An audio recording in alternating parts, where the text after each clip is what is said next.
Welcome to Engineering Update, brought to you by Mouser Electronics, the electronic components distributor with the widest selection of the newest products. I'm Jeff Ranke, Editorial Director of ECN, and in this week's headlines, robots driven by moths, the secret of a peacock's feathers, recycled cell phones become walkie-talkies, and building something called the CrazyFly Quadcopter.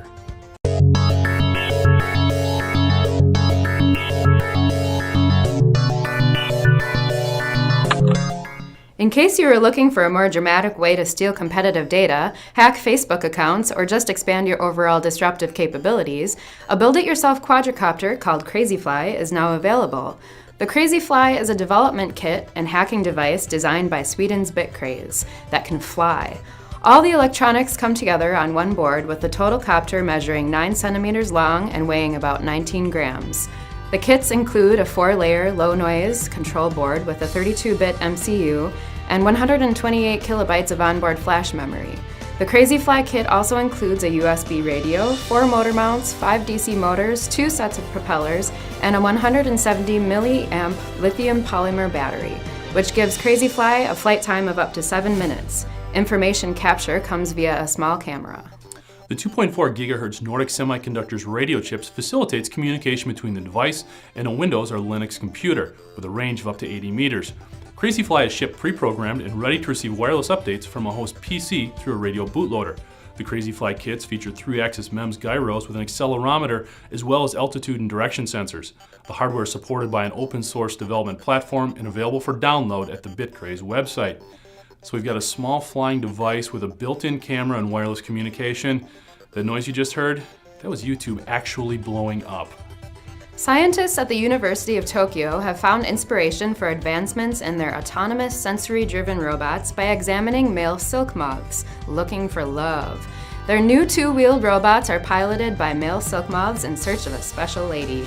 So why on earth would scientists employ lovesick moths for driving robots? Does it have anything to do with passion, dedication to seeking the right mate, the universal quest for a being's perfect match? Alas, no. Less profound, but just as interesting, the relevance lies in the unique mating dance the male moths perform in response to the female's pheromones.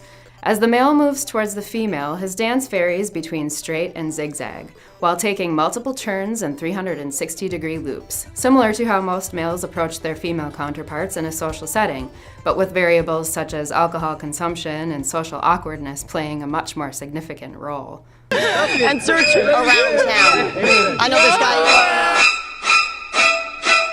So scientists are now implementing the silk moth's individual neurons and tracking behavior into the design of a mobile robot with similar tracking capabilities. Silk moths participating in the study literally drove the robots, which were mounted with miniature fans that channeled the female's pheromones towards the male moth.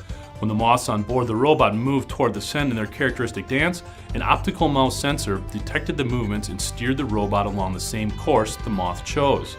A total of 14 male moths were put behind the wheel, a polystyrene ball the moth was suspended from.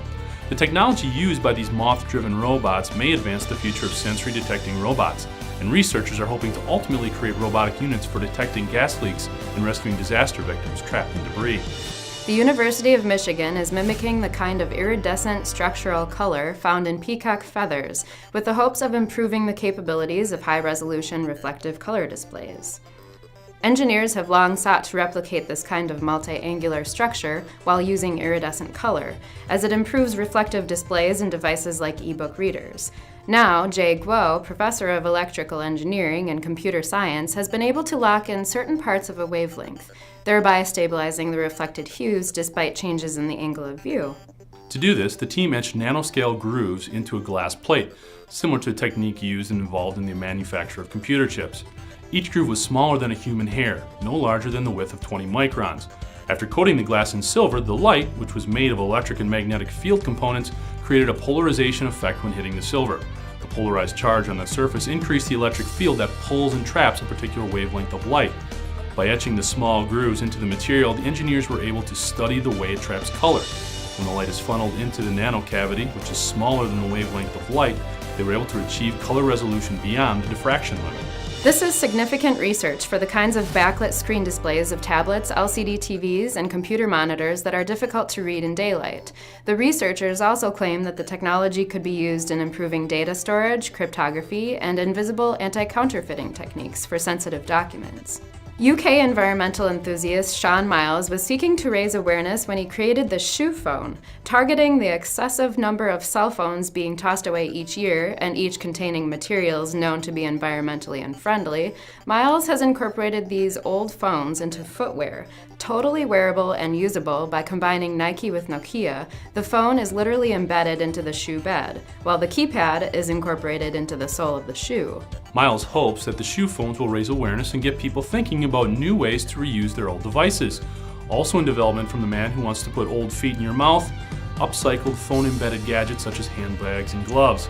The walkie-talkies are being sold for $3,930 a pair and brings into question the interesting concept of cell phone hygiene.